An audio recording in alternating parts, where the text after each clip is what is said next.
ये जो तुम्हारे सर पे इश्क का भूत सवार है ना, इसकी वजह से आज तुम्हें मलिया बुरी लग रही है। अब्बा मलिया में कोई बुराई नहीं है, लेकिन बस मुझे उससे शादी नहीं करनी। इसके कई रीजंस हो सकते हैं, आप प्लीज ये किस्सा खत्म करें। तो फिर तुमने उससे मंगनी क्यों की थी? क्योंकि आपने शर्त रखी थी अब्बा, अगर मैं हाँ नहीं करता मुझे यूके कभी नहीं जाने देते। जबरदस्ती के रिश्तों के अंजाम ऐसे ही होते हैं। अपना शौक पूरा करने के लिए तुमने उस बच्ची को इस्तेमाल किया। अरे कहां मर गई तुम्हारी इज्जत और गैरत? मुझे तो तुम्हें अपना बेटा कहते हुए शर्म आ रही है। मैंने किसी को इस्तेमाल नहीं किया अब्बा, आप लोगों के सर पर मुझे किसी रिश्ते में बांधने का भूत सवार था, जैसे मैं कहीं भाग जाऊंगा। उस वक्त के लिहाज से वही फैसला अच्छा था। चुपचाप कबूल करना पड़ेगा, ये हमारी इज्जत का मामला है। ऐसे नहीं होगा अब्बा, आपने मेरे मना करने के बावजूद तारीख तय की, आपने अपनी इज्जत खुद दांव पे लगाई है। अब इसका खमियाजा आप खुद ही भुगतें। मैं उस डेट को पाकिस्तान नहीं आऊंगा। I am sorry.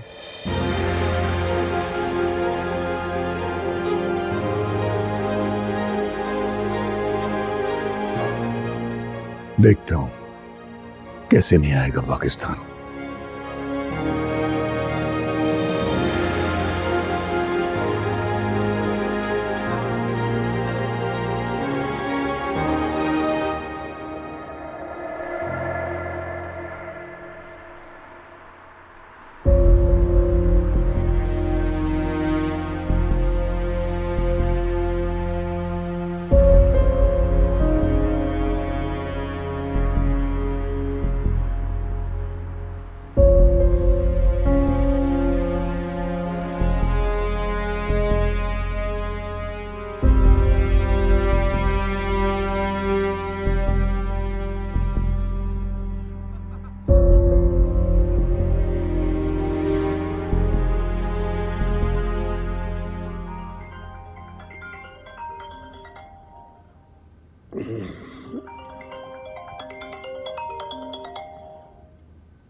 Oh Khizr,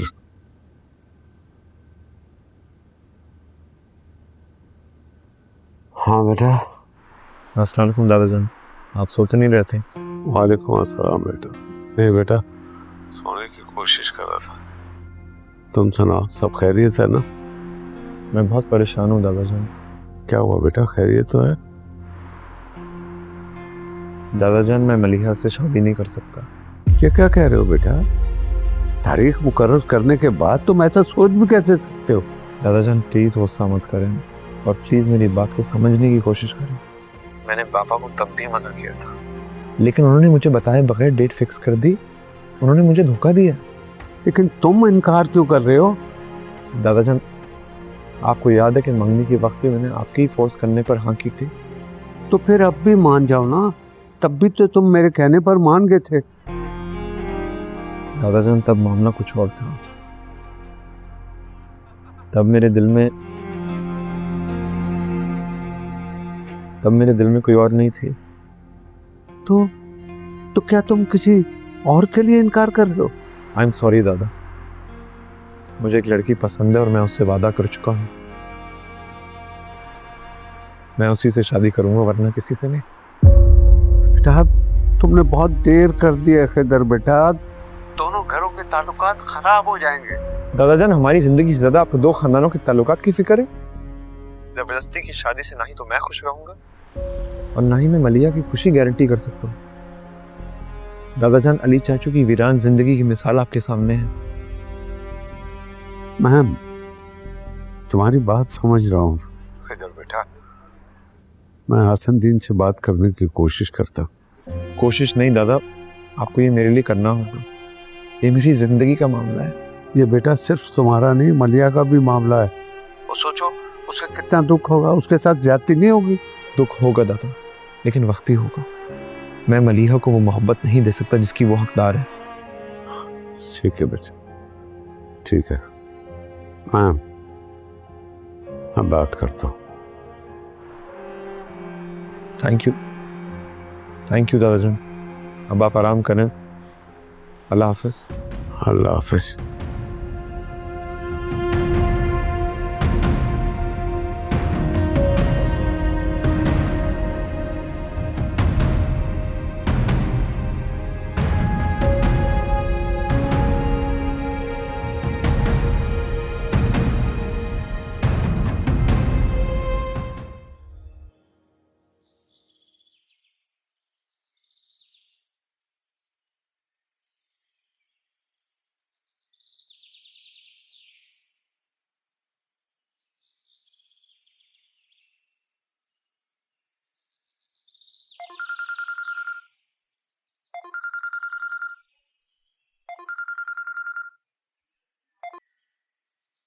hello.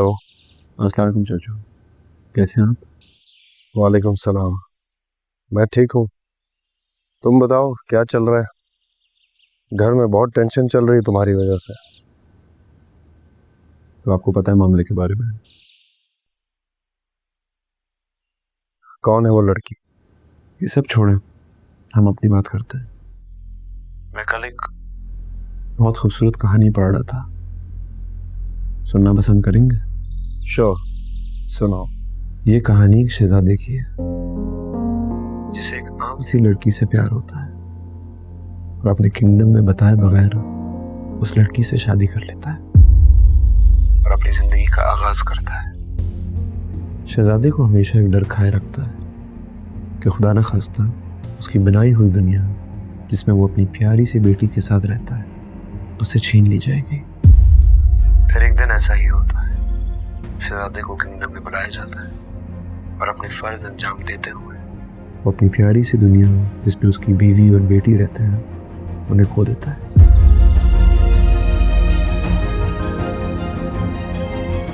चाचू को मेरी बात सुनना है? हाँ हाँ हाँ सुन। फिर कहानी में एक ट्विस्ट आता है। शहजादा रियलाइज करता है कि इस पूरे किंगडम से ज्यादा उसे वो छोटी सी प्यारी सी दुनिया अजीज होती है और उसके रहने वाले लोगों के साथ ज्यादती हुई होती है। इस गिल्ट को लेकर शहजादा महल के कमरे में खुद को बंद कर देता है। अब उसकी जिंदगी के सारे रंग उस छोटी सी दुनिया में रह जाते हैं। लेकिन शहजादा इस बात से लायक था कि उसकी नन्ही सी परी आज भी उसके बारे में सोचती है, सवाल करती है, क्या मेरे पापा को वो महल मुझसे ज्यादा पसंद है? चाचू, आपकी तबीयत ठीक? Yes yes yes, Are you sure? Sure sure, I am okay. आप आराम करें, हम बाद में बात करते हैं। रुको रुको, जी। तुम उस बच्ची का बता रहे थे, उसका क्या हुआ? मैंने कहानी यहीं तक पढ़ी है, आपको क्या लगता है आगे क्या होगा?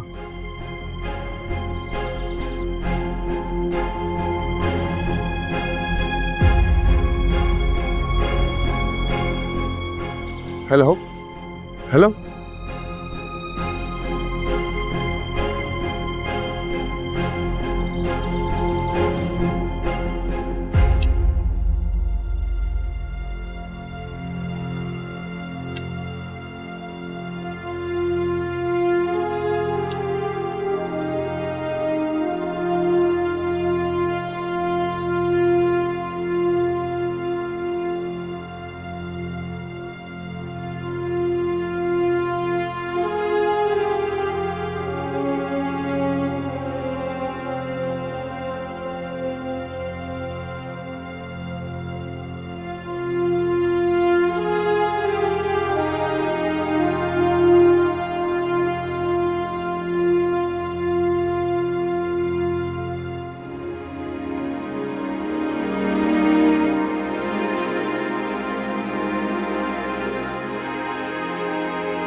अस्सलाम वालेकुम चाचू, सब खैरियत? इस टाइम कॉल की? वालेकुम अस्सलाम। तुम्हें डिस्टर्ब तो नहीं किया? नो प्रॉब्लम, मैं तो पाकिस्तान टाइम के मुताबिक कह रहा था। लगता है आपको नींद नहीं आ रही। हाँ नहीं आ रही, पिछले कई सालों से नहीं आ रही। चाचू, खिजर, मैं लंदन आना चाहता हूँ। आप ज़रूर आइए। आपको जो मॉरल सपोर्ट चाहिए मैं आपको दूंगा। You are not alone, okay? मैं आपका इंतजार करूंगा। अब आप सो जाएं और इंशाल्लाह बात होती है। ओके। ओके, गुड नाइट, अल्लाह हाफिज। खुदा हाफिज।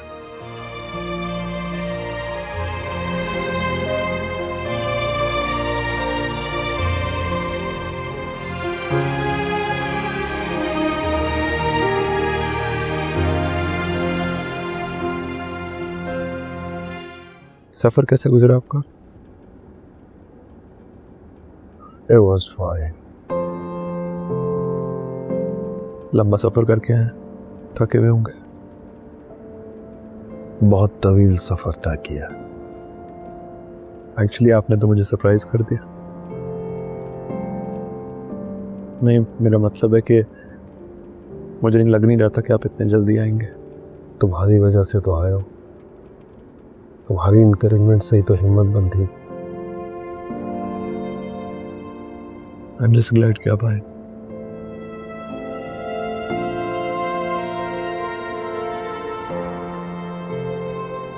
घर बस आने वाला है। क्या आप भी यहीं रहते थे?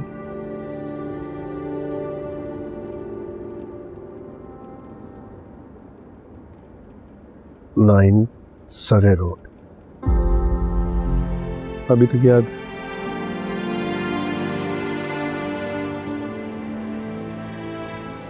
वही तो याद है।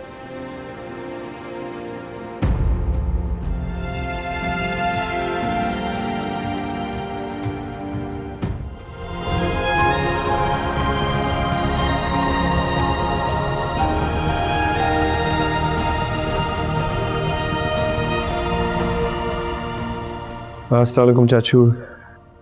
वालेकुम सलाम। कैसा गुजरा आपका दिन? लगता है आप सोए नहीं हैं, थके थके से लग रहे हैं। कहीं गया था। कहाँ?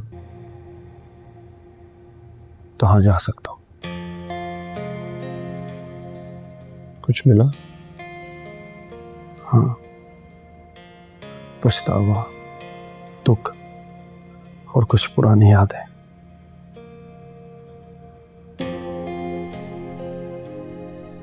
You must be jet land. अब जाके सो जाए, कल बातें करेंगे। इधर मैं यहाँ सोने नहीं आया हूँ।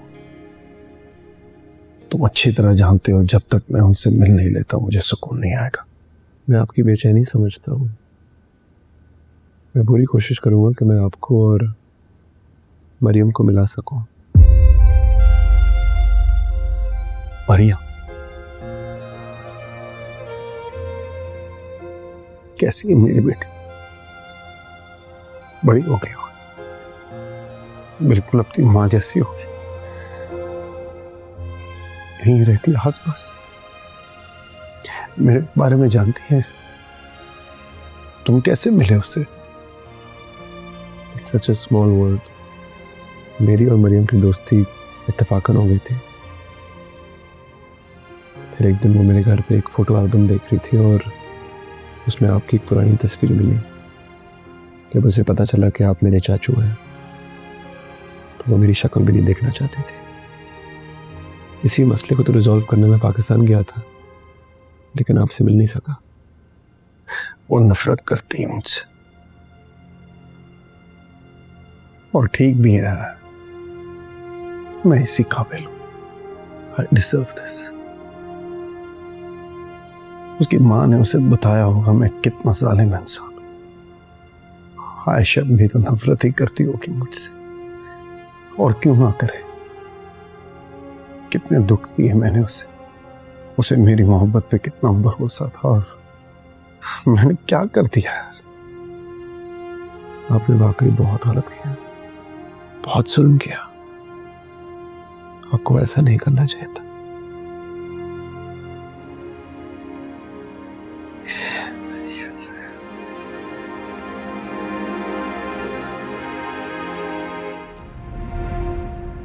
ऐसी सिचुएशन में कोई बेटा अपनी वजह से अपने बाप को मरते हुए कैसे देख सकता है? मुझे अपनी खुशी अब्बा जान की जिंदगी में से किसी एक चीज का इंतखाब करना था। मैं बहुत प्रेशर में था, मुझे वही ठीक लगा। लेकिन चाचू ये ठीक नहीं था, आपको स्टैंड लेना चाहिए था। कोई किसी को इमोशनल ब्लैकमेल करके इस तरह उनका घर कैसे तबाह कर सकता है? बिल्कुल ठीक कह रहे हो तुम खिजर। मैंने एक रिश्ता बचाने के चक्कर में दूसरा रिश्ता तोड़ दिया। अगर वालिदैन का मुझ पे हक था तो बीवी बच्चे की हिफाजत मेरा फर्ज था। मैंने हक अदा कर दिया, फर्ज भूल गया। और मुझे एतराफ है कि मैं एक कमजोर आदमी हूं। मैंने वादे बहुत किए लेकिन निभा नहीं सका। अब तो दादाजी भी बहुत रिग्रेट फील करते हैं। एक बार मिलकर वो भी माफी मांगना चाहते हैं। मुझ में तो आयशा का सामना करने की भी हिम्मत नहीं है। माफी कैसे मांगूंगा मैं उससे? तुम तो मिले हो उससे, वो अब भी वैसी ही है, मेहरबान, मोहब्बत करने वाले।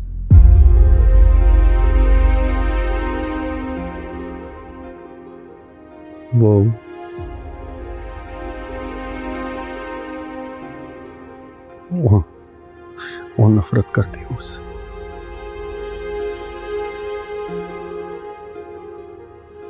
क्या नहीं करना चाहिए?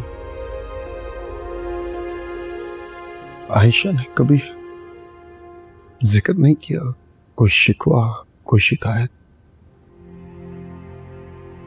खिजर प्लीज, मेरे लिए एक एक लम्हा काटना मुश्किल है। मैं अपनी बेटी से मिलना चाहता हूँ, उसे देखना चाहता हूँ, उसकी आवाज सुनना चाहता हूँ। प्लीज। आई अंडरस्टैंड, लेकिन मुझे मरियम को बहुत सुकून से समझाना होगा, कन्विंस करना होगा। वो तो ये भी नहीं जानती कि आप यहाँ आए हैं। वो मुझसे मिलने आएगी ना, इनकार तो नहीं करती। मैं आपको यकीन दिलाता हूँ कि मैं अपनी पूरी कोशिश करूँगा। ओके, आप मायूस मत हो, just relax, everything will be fine.